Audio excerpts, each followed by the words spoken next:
इंदौर में आयोजित किए गए अंत्योदय मेले में चुनावी वर्ष का असर साफ तौर पर दिखने को मिला। मेले में प्रभारी मंत्री गोपाल भार्गव ने 1 अप्रैल से वृद्धा पेंशन राशि को दोगुना करते हुए 150 से 300 रुपये प्रतिमाह कर दिया है। वहीं परिवार सहायता योजना के तहत अब गरीबों को एक मुश्त 10 की बजाय 20,000 की राशि दी जाएगी। भार्गव यही नहीं रुके, उन्होंने मन से इस बात का भी ऐलान किया कि अब 2 बेटियों के बाद नसबंदी कराने वाली महिला को सरकार 500 रुपये प्रतिमाह की पेंशन भी देगा।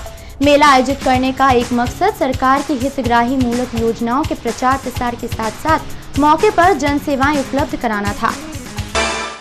प्रदेश के सबसे बड़े और बेहतर उपवन में शुमार किया जाने वाला मेघदूत उपवन इन दिनों बदहाल अवस्था में है। उपवन का आकर्षण म्यूजिकल फाउंटेन लंबे समय से बंद पड़ा है। वहीं गार्डन में आवारा पशु डेरा जमाए बैठे हैं। प्रमुख एंट्री गेट पर लगे रंगीन फव्वारे भी बंद हैं। गंदगी उपवन के बाहर और अंदर दोनों ओर पसरी है। निगम कर्मचारी इसके लिए जिम्मेदार लोगों पर दोषारोपण कर रहे हैं। वहीं जिम्मेदार अधिकारी बेजा तर्क देकर मामले से पल्ला झाड़ रहे हैं। स्वयं महापौर ने भी गोलमोल जवाब दिए हैं। शहर में रविवार को एक अजीबोगरीब घटना सामने आई। बर्फानी धाम के पास एक नाई की दुकान पर घटी घटना ने न सिर्फ सबको हैरत में डाल दिया, बल्कि घटना को लेकर चर्चा का बाजार भी गर्म उठा। दरअसल बर्फानी धाम स्थित एक सैलून पर एक युवक पहुंचा और कोई कुछ समझ पाता उसके पहले उस युवक ने उस्तरा उठाया और न आव देखा न ताव, एक झटके में अपना गुप्तांग काट कर फेंक दिया। सदके में आए लोगों को तो कुछ भी समझ नहीं आया और जब समझ आया तो युवक को उपचार के लिए MY अस्पताल भेजा। घायल ने अस्पताल में भी जमकर हंगामा मचाया और डॉक्टर्स पर हमला भी किया।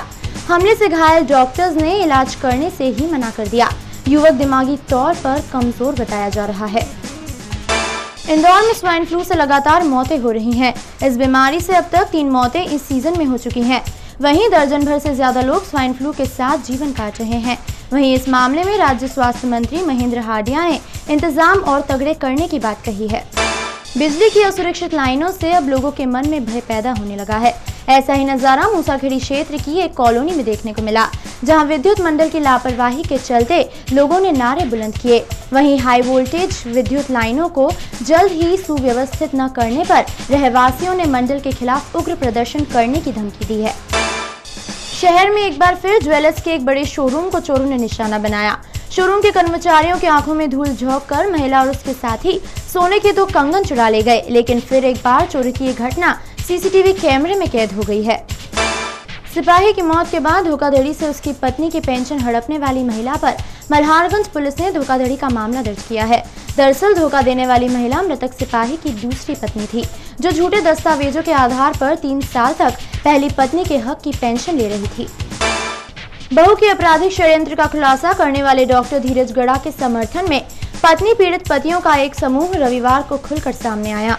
फेमस 498 के नाम से जाने जाने वाले इस समूह के सदस्यों ने खुलकर गड़ा परिवार की बहू और उसके प्रेमी के खिलाफ नारेबाजी कर अपना विरोध दर्ज कराया।